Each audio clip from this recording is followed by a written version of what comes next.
So if you can see your handouts, ang last part dyan ay practical application and I left it blank.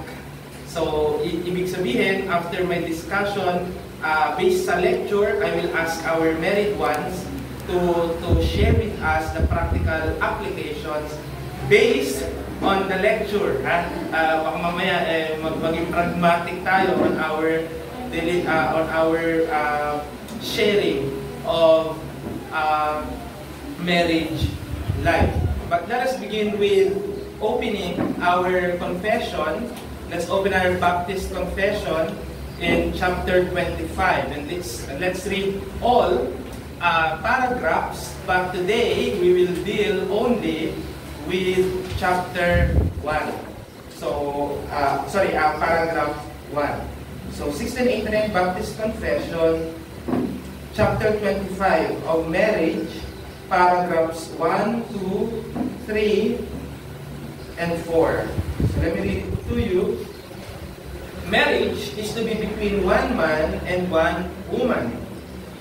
Neither is it lawful for any man to have more than one wife, nor for any woman to have more than one husband at the same time. Paragraph 2. Marriage was ordained for the mutual help of husband and wife, for the increase of mankind, with a legitimate issue and the preventing of uncleanness. Paragraph 3. It is lawful for all sorts of people to marry, who are able with judgment to give their consent. Yet it is the duty of Christians to marry in the Lord. And therefore, such as profess the true religion should not marry with infidels or idolaters. Neither should such as are godly be unequally yoked by marrying with such as are wicked in their life or maintain damnable heresy. Paragraph 4. Marriage ought not to be within the degrees of consanguinity or affinity forbidden in the Word, nor can such incestuous marriages, incestuous means kamag-anak mo ang inaasawa mo ay pinagbabawal, nor can such incestuous marriages ever be made lawful by any law of man or consent of parties, so as those persons may live together as man and wife. So that is our confession. And let me share to you that I have visited a recent survey. This is a survey from Harvard University.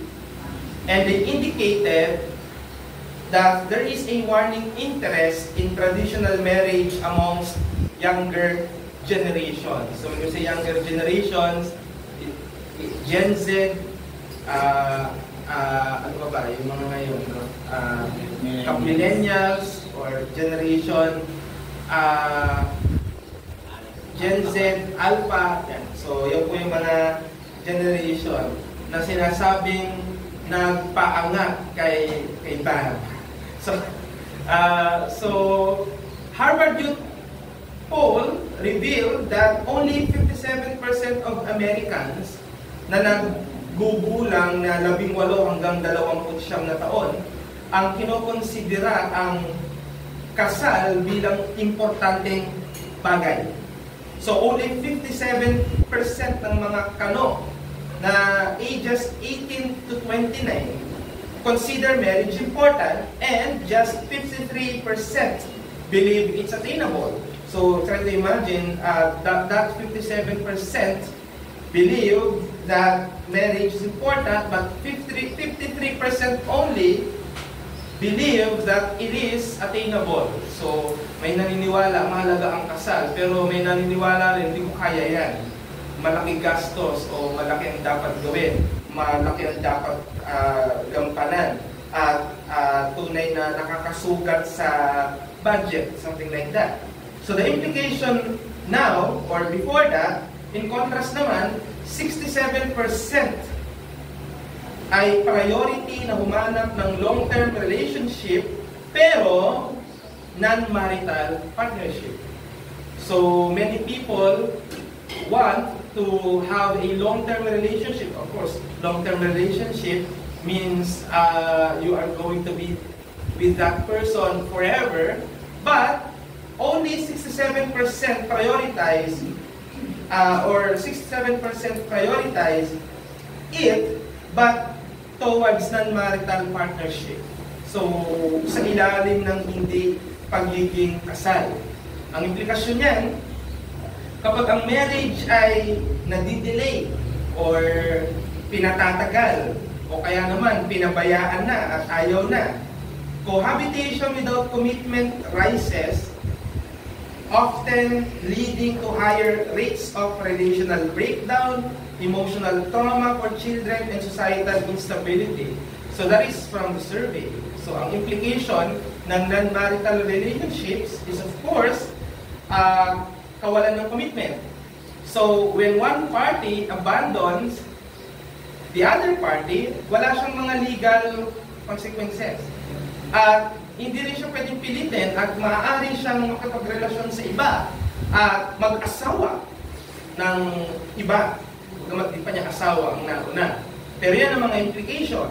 Pag nagkaanak at nag-aaway ng madalas, ay nag-iiwan ito ng emotional trauma for the children.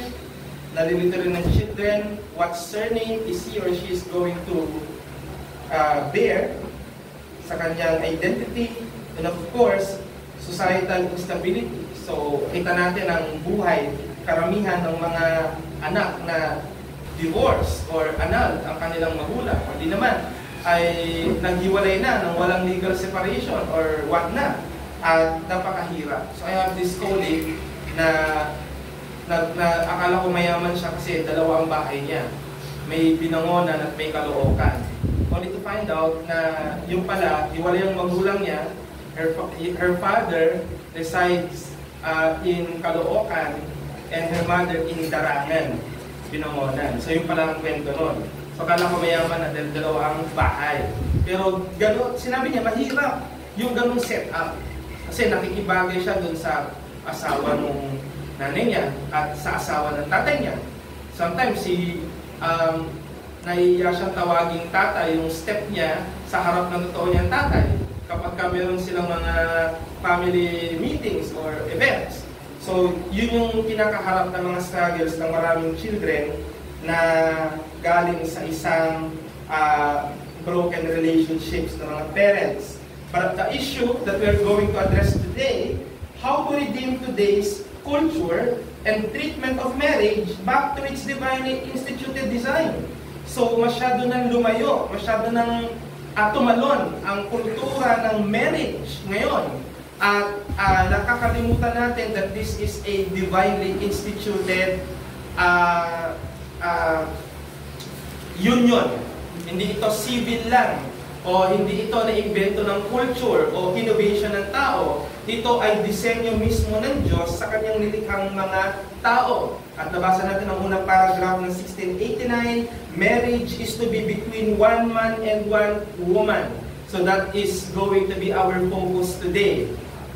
Marriage as divine institution and marriage as monogamous. Monogamous, ibig sabihin, asawang isa, hindi dalawa o higit sa isa. So, tingnan natin ang ating premise sa umagang ito. Ang kasal or marriage is the covenantal. So, I will be giving you the definition of marriage.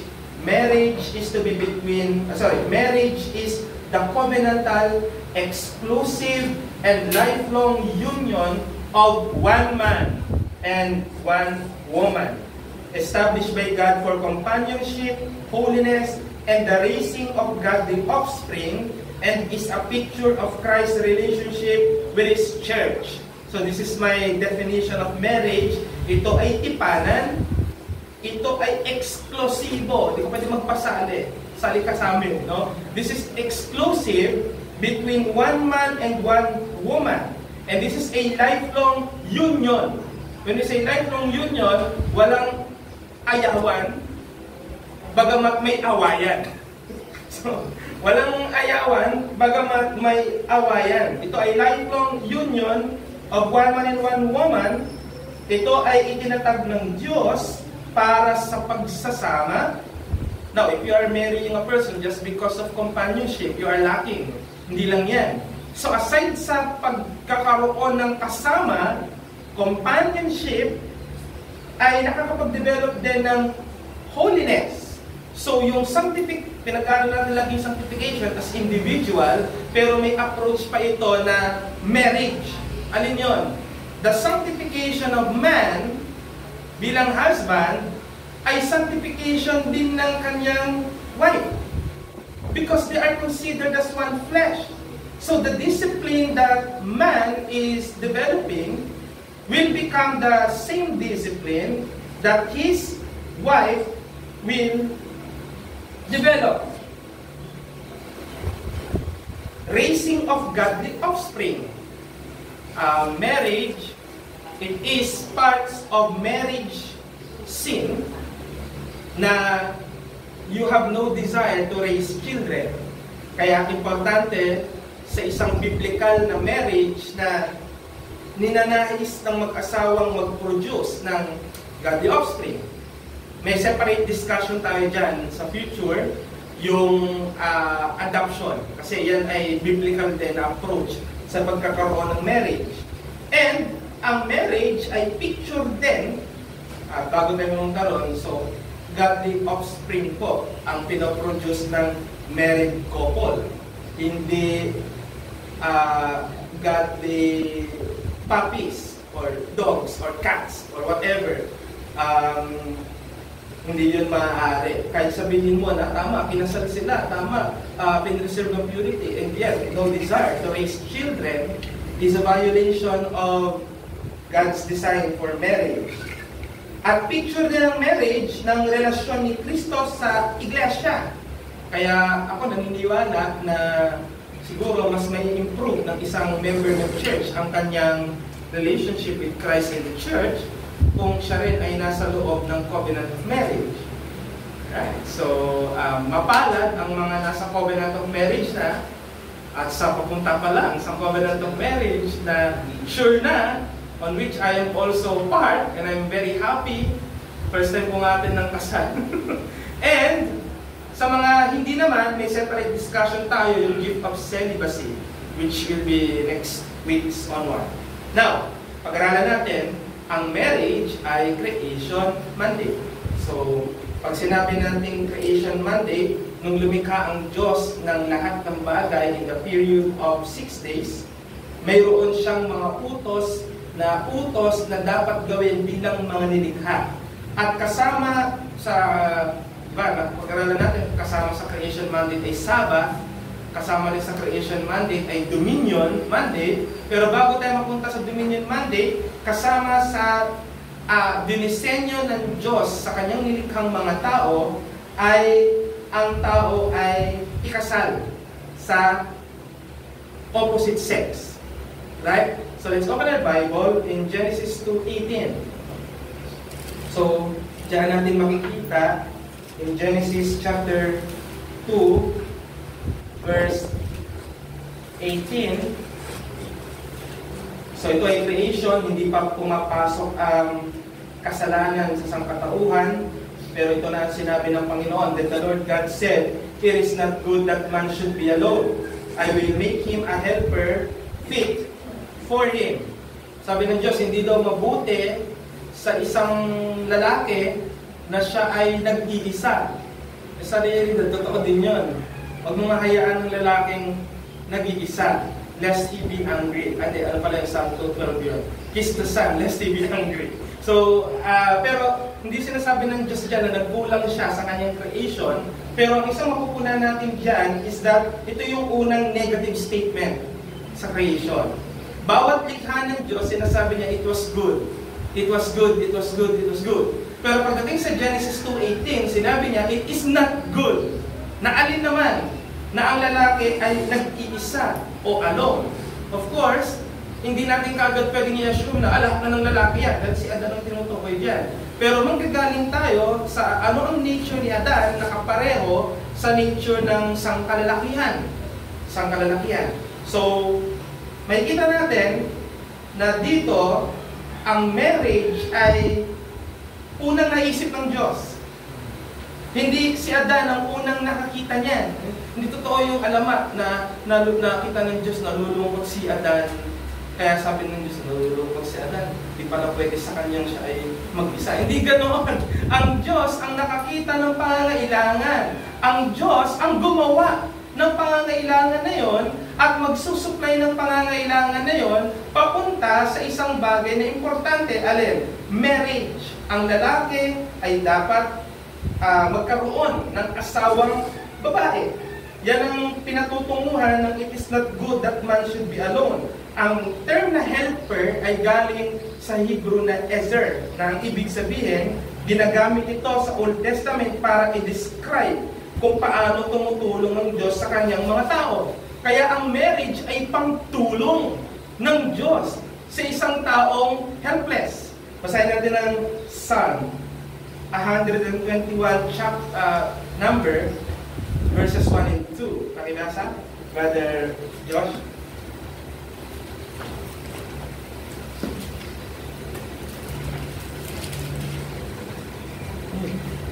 Psalm 121, verses 1. Ang aking mga mata sa burol ay aking ititingin, ang aking pangsaklolo ay saan manggagaling. Ang saklolo sa akin ay buhat sa Panginoon, na siyang gumawa ng langit at lupa. So I will lift up my eyes to the hills. Sabi ng King James, from whence cometh my help? At nasabi dyan, my help comes from the Lord. So, yung gamit ng help, sa binasa natin Genesis 2, is the same help dito sa text na ito. Which means, ang pagsusupply ng Diyos ng marriage sa man o sa tao ay pagpapakita ng kahinaan ng tao na nangangailangan siya ng tulong ng Diyos. Kaya, aminin natin o hindi, mahina ang isang lalaki na walang asawang babae. Lalo na kung siya ay dinisenyo ng Diyos for marriage. Ayan. So may panghihina at may pangangailangan ng companionship. Huwag kayo maniniwala sa extreme na ang Diyos sapat na sa akin, kaya hindi ko na kailangan yan. Nakarinig na ako niyan eh. Tapos pagdating ng 40 anyos, naghahanap na ng asawa, kahit unbeliever, papatulan na eh. So yun ang sinasabi ko. Huwag tayong mag-o-oath na ito na to. Celebrate ako. Ilang taong kang sabi niya? 17, 20, 25. You cannot say. Neither me, I cannot say that. Kunyari, wala akong desire mag-asawa ngayon. Ngayon yun. But I need to confirm kung talagang yun na yun. At maraming mga standard and guidelines para makita natin yan. Now, fit for him. Kenegdo, na ang ibig sabihin naman is corresponding to. Ibig sabihin, indicating equality and complementarity. Kaya, lalaki ako, kaya ako masusunod. I believe that man and woman are both equal. Pero, equality does not mean interchangeability. So when I say equality does not mean interchangeability, hindi ibig sabihin na yung kayang gawin ng lalaki, kayang gawin ng babae. Either way, yung kayang gawin ng babae, kayang gawin ng lalaki, that is not the meaning of equality. The meaning of equality is that they are both helping each other sa bagay na lacking sila. Doon sila equal. But functions are not equal. Men cannot bear a child in his, wala nga siyang womb, prostate. Hindi pwede. So, yung kahibangan ng LGBTQ na ganun daw ang equality, what man can do, women can also do, is an extreme absurdity. It's a foolish statement. And that is not what it means to be man and woman are both equal. So yan ang kanilang equality. They are complementary. Ang wala sa lalaki, susuplayan ng babae. Ang wala sa babae, susuplayan ng lalaki. Di ba? Minsan, pag ang tatay mabilis umintang ulo, ang nanay ang mabilis magpahupa dahil hindi mahaba ang kanyang pasensya. So, yung mga ganung bagay ay isang uri o antas ng pagkikita natin na may pagkapantay. Ang hindi kayang gawin ng isa ay nagagawa ng opposite sex na kanyang asawa. Ano ang implication? Ang marriage ay itinatag ng Diyos upang matagpuan ang mga pangangailangan sa isang pagsasama sa pamamagitan ng isang partner na nagko-correspond sa lalaki, sa essence at sa role. Pero, nais ko kayong balaan na hindi ito nagbibigay puwang para sa abusive partnership. So, kapag ka ang implication niyan, kapag ka ang lalaki ay coercive sa kanyang superiority, nananakit, diba? Sinasaktan ng babae, whether verbal or physical, yan ay pinagbabawal at hindi yan kalooban ng Diyos. Ano pa? Domestic violence. Domestic violence, yung pananakit nga, yan. Yung panghihipit. So, hindi kasama sa creation mandate yan. Lalaki ako, dahil hindi ka sumunod sa akin, pwepelyuin kita, papadirin kita. Hindi ganon. At nakakalupag, pag pastor ka patas nagsasabi ganon. Diba? So, hindi yan maaari at hindi yan tama. Makikita natin sa Genesis 1:28. Pakibasa, Brother Mark.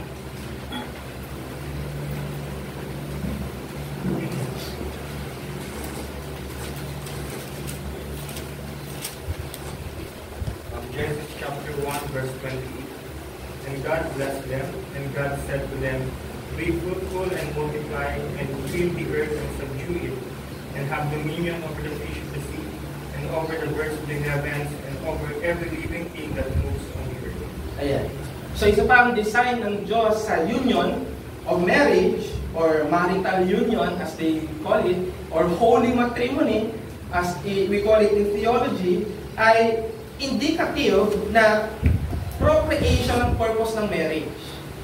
Masyado nang madami yung tao sa mundo ay dumagdag. Dapat din kayo kinasal.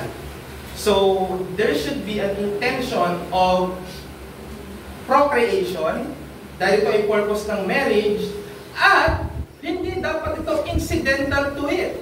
Ganyan na nangyayari ngayon, nabuntis, so marriage. Diba? Pero wala talaga sa plano nila. Pero dahil nabuntis, marriage. So hindi dapat gano'n, hindi dapat baliktad. It should be marriage first, marriage prior to reproduction or procreation. Ang union ng lalaki at babae, tinatawag ito ng Bible na sila ay nagiging isang laman. Ibig sabihin ng isang laman ay napag-isa sila. Kaya nga ang legal na representation niyan, kinukuha ng babae ang apelyido ng kanyang asawang lalaki. At ito ay nagpapakita na sila ay iisa na, isang unit na, pamilya na. At kailangan na lang ay sundin ang reproduction, kaya kailangan na magkaanak. Well, that's general principle. I tell you, that's general principle because we know that it is not the case for all. Now, in Genesis 2:24, diyan natin makikita na tinawag na magiging one flesh sila. Therefore, a man shall leave his father and his mother and hold fast to his wife, and they shall become one flesh. So, isa sa mga utos din sa marriage ay pagbukod. Right? Hindi porke mahal na mahal mo ang mama mo, ay hindi mo siya kayang iwan sa bahay, tapos mag-aasawa ka. Hindi po pwede yun. Again, sinasabi po sa inyo, mga kapatid, lalo na sa mag-aasawa pa lang, hindi dapat na kapag nag-asawa ka, nakatira ka mismo sa tinitirhan ng magulang mo. Pero, pwede naman na kung halimbawa, nasa loob kayo ng isang compound, basta hindi kayo sa iisang bubong. Kung saan kayo mismo nag-i-stay, hindi doon kasali yung extended family. Now, dahil tayo ay Eastern at hindi natin kulturang Western, masama sa pandinig natin yon. Culturally speaking, masama sa pandinig natin na ano? Nanay ko matanda, iiwan ko para sa asawa ko. Eh kung gano'n ka ang natira, mawag ka na mag-asawa. Siya na, Mabantayan mo na lang siya habang buhay. So, what can we do about it? Sasagutin mo na. Then, find a home near. Para from time to time, makakapunta ka. Magbibisita mo. Pwede yung bumisita pero hindi magre-reside sa same labanan. And you would know why that is important. Pag ginawa niya. Hindi ko nasasabihin. Pero alam niyo na ang mangyayari. Ika nga ng kasabihan. Hindi pwedeng dalawa ang reyna sa isang kaharian. Hindi na lang masasabi. So, the union of one man and woman in one flesh is that God's ordained context for fruitfulness. Kaya tandaan natin, ang paggamit ng contraception. So, ano yung contraception? Condom. Ano pa? Pills. Yan ang mga contraception. Yung mga modern technology, yung T-square. Basta merong pinapasok sa reproductive organ ng babae na binablock ang egg to fertilize. Yun. So, vasectomy na kamakailan lang ay naging chismis sa reform dahil si Drew ay nagpa-vasectomy na at baka maging sandosena ng anak niya, pwede na sila maging church. So, pinatigil niya na, nagpa-vasectomy na siya, maraming mga reforma nag-iingay, marami ang anti, marami ang pro. So, ano kaya ang view ko? Ito yung note.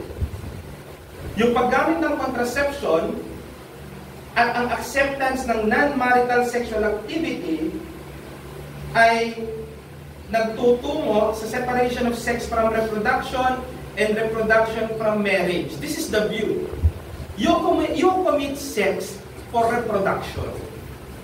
Now, hindi ko sinasabi yung heresy ng Catholic Church. Sa Catholic Church kasi, kahit mag-asawa kayo, pag magse-sex kayo, pero ayaw yung magkaanak, bunga ng sex na yun, kasalanan yun.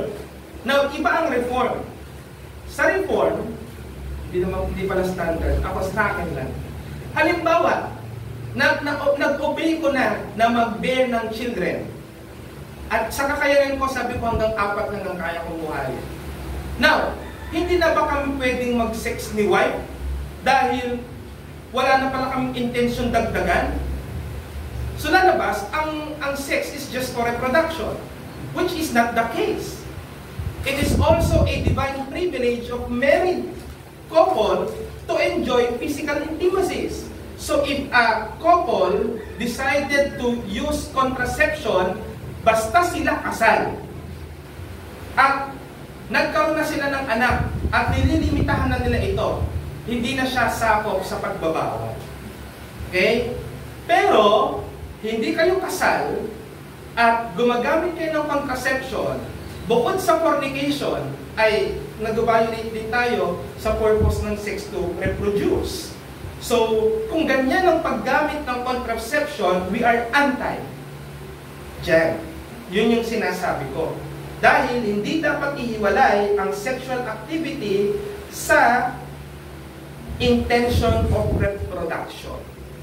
Dahil yan ang disenyo ng marriage. So, ang implication, maraming mga younger people ngayon, tinatanaw ang contraception bilang lifestyle choices. Maraming younger generation or people view na ang pagkakaroon ng anak ay optional lang kaysa sa biyaya na kakabit sa pagiging union in marriage. Ano ang sinasabi ng Psalm 127:3-5? Behold, children are a heritage from the Lord, or an inheritance from the Lord.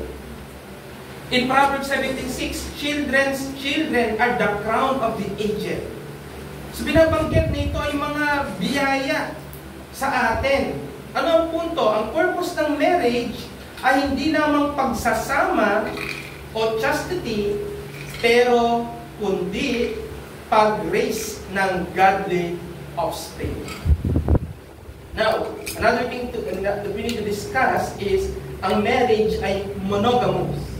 Yan ang sinasabi ng confession. Ang marriage ay sa isang lalaki at isang babae lang. Alright? Hindi pwedeng isang lalaki at dalawang babae. At mas lalong masagwa, isang babae, dalawang lalaki. Di niyo ba napansin mas masagwa yun? Bakit? Ang babae kasi ay portrayal ng virtuosity, preciousness. Kaya mas masagwa siya. Genesis 2:24, therefore, a man shall leave his father and his mother and hold fast to his wife, hindi to his wives, and they shall become one flesh. Yung singular no na ginamit, a man and his wife, ibig sabihin, hindi plural. Kaya sa umpisa pa lang, hindi pa nag-aasawa ng dalawa si Abraham, hindi pa nag-aasawa ng dalawa sila David. Pero sinasabi na ng Bible, monogamous ang disenyo ng Diyos sa marriage. Kaya hindi pa din sabihin, pinayagan ng Diyos yan. Ayaw ng Diyos nun. Kahit si David ay godly man, ayaw ng Diyos ng dalawang asawa, tatlong asawa. Hindi kinalulugdan ng Diyos yung disenyo na yun. Kahit ginawa yun ng mga seemingly godly man sa Bible. At in-affirm ni Christ yan, na monogamy ang original design. Saan nakuha ng mga Israelita yung polygamous marriage? Tandaan nyo, na bago sila naging nation of Israel, galing sila sa mga paghano din ng mga paniniwala at nabitbit nila ang kultura ng pagkakaroon ng higit sa isang asawa. Na-violate nga rin ni Abraham ang incestuous marriage dahil half-sister niya si Sarah na kanyang inasawa. Pero then again, hindi pa siya tinatawag ng panahon nito. At hindi pa siya mananampalataya kay Yahweh. Kaya ang polygamy ay kasalanan. Di ba? Ano ang sabi ng Psalm 19:4-6? Therefore, what God has joined together, let no man put asunder. Hindi dapat pinaghihiwalay. Ano naman yung polygamy? Ito yung pagpapractice sa Old Testament noon na nag-aasawa ng higit sa isang mga tao. Isang example dyan ay si Lamech, si Jacob. Sino ang inasawa? Sino ang inasawa ni Jacob? Si Leah. Sino ang pumangalawa? Si Rachel. Diba, naghintay siya ng matagal, si Rachel na. Dalawa na asawa niya. Diba? Sino pa? Si David. Sino ang inasawa ni David? Si Bathsheba. Sino pa? Ang inasawa niya, bukod kay Bathsheba. Abigail ba? Abigail. Diba? Yan ang mga inasawa niya. Si Solomon, nuknukan, di ba? 700 wives. And 300 concubines. Paano niya makakabisa ang pangalan nun, di ba? Siguro, para makatabi niya ang isa, 1,000 araw ang lilipas. Kasi, isa-isa ka na araw, di ba? Pero kinalugdan ba siya ng Diyos doon? Hindi din. He suffered his consequence because of that sin. So, hindi tinotolerate ito ng Diyos. Ito ay may consequence. At pinapakita rin ito na ito ay nagkakaroon ng relational strife at spiritual compromise. Isa pang example, yung dalawang asawa ni Elkanah. Kung kailangan niyo si Elkanah, sino ang dalawang asawa niya? Si Penina at saka si Hannah. Di ba si Penina may dalawang anak? So iniinggit niya si Hannah. O so si Hannah nag-pray sa Diyos, nabigyan siya ng anak, binigyan siya. Si Samuel ang naging anak niya. So sa Bible, pinapakita na yung polygamous relationship, nakikitaan natin ng problema, ng depekto. May selosan, may siraan, may pagkaganit. Bakit? Kasi hindi ito ang disenyo ng Diyos sa marriage. Kaya di ba di sabi, pinapayagan ng Diyos yan, pwede yan. Hindi naging pwede yun. Kailan man hindi naging pwede yun. Parang divorce. Ang divorce ay ayaw ng Diyos. Pero dahil sa katigasan ng ulo ng kanyang bayan, pinayagan. Pero may ground. Ngayon, okay po ba tayo sa divorce? A separate discussion. Kung nagsasabi kang ikaw ay 1689er, you should. Dahil nagpe-permit ang confession natin ng divorce. Pero may ground. Pero hindi ka pupunta sa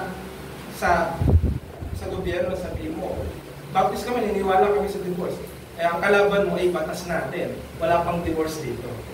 So kaya sabi ko nga, dapat dapat lang, na sure na ipag-pray. At para kayo ay hindi maging pangit na mag-asawa, dapat Kristiyano. So, separate discussion yun. Sin of adultery. Ano yung sin of adultery? Pagkakaroon ng sexual na relasyon sa hindi mo asawa. Yan. So, kung may asawa ka na, nagkaroon ka ng sexual relationship sa hindi mo asawa, ano ang sin mo? Adultery. Kapag hindi ka pa nag-aasawa, wala ka pang asawa, tapos nagkaroon ka ng sexual activity sa hindi mo asawa, ano tawag doon? Fornication. Yun yung pagkakaiba ng dalawa. Ngayon, doon tayo sa sin of adultery, yung sinasabi ng Exodus 20:14, malapit na rin tayo dyan sa Saturday class. You should not commit adultery. Ha? Nalala niyo ba yung King James version dyan? Yung 1739 edition niya tayo. Kaya tinawag ang King James Bible na Wicked Bible dahil nung nireprint ang King James, hindi nila nasama yung not yan sa verse na yan.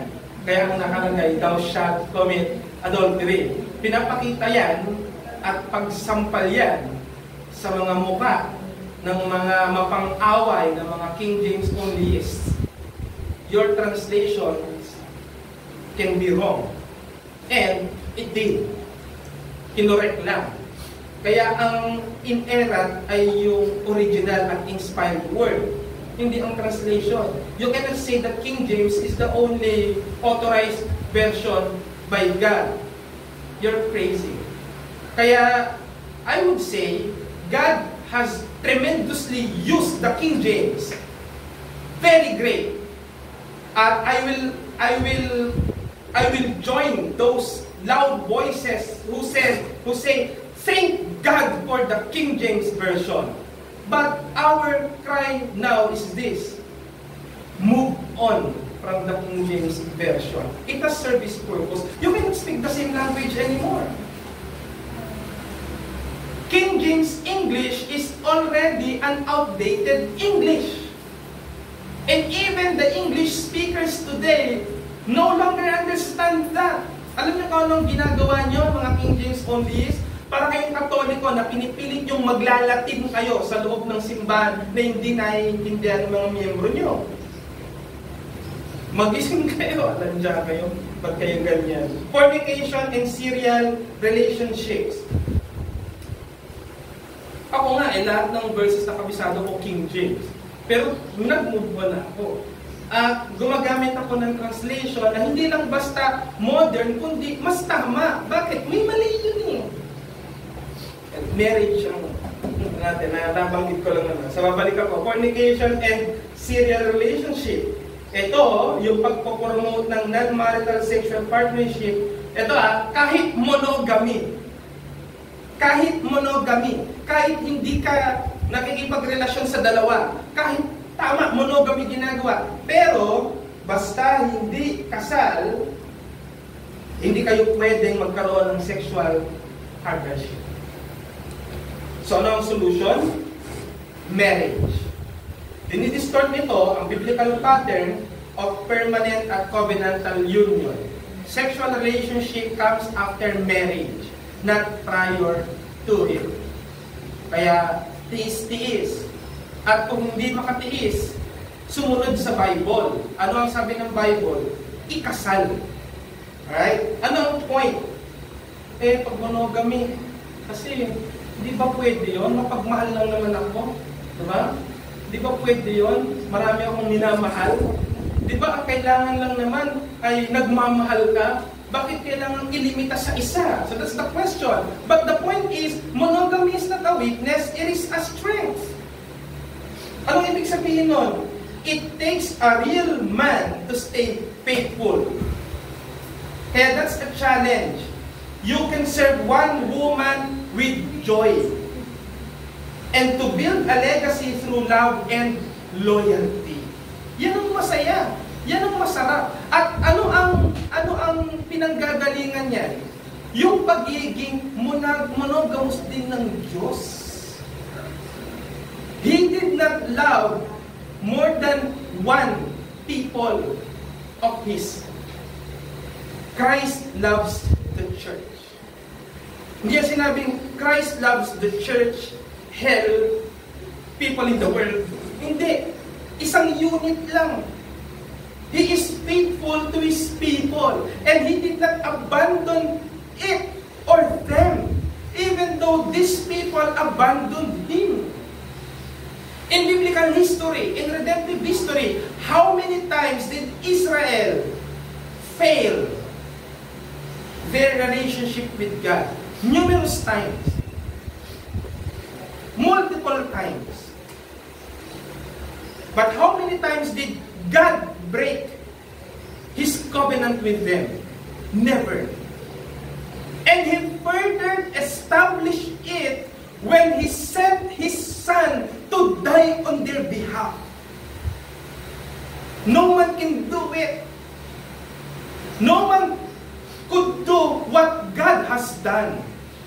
That is why Romans 5:8 says, this is how God demonstrated His love, that whilst people are sinners, He gave His Son to die on their behalf. And that is exactly the reason why God demands a monogamous relationship, because He is faithful and loyal to His bride, which is the church. Ephesians 5:25, husband, love your wives, for Christ has loved the church and gave Himself for it. So monogamy isn't a weakness, but a strength. Next week, we will discuss about wrong approaches to marriage. So, dapat ilalagay ko siya sa isang lecture kasama nito, pero hahaba. So, yung misconceptions and wrong approaches sa second lecture. Tapos third lecture ay purpose of marriage. Tapos marami pa yan bago tayo pumunta sa, para sa akin, yung pinaka-exciting part ng confession, yung chapter 26 of the church. So, magpakaligaya muna tayo sa chapter 25 para may PCM na rin Labrador Mori, at yung mga gustong ikasal at yung mga kasal na ma-refresh ulit, at ito pala yung benefits, pala yung privileges na maaaring hindi na namin na enjoy. Let's go to Q&A. Now, ang Q&A natin is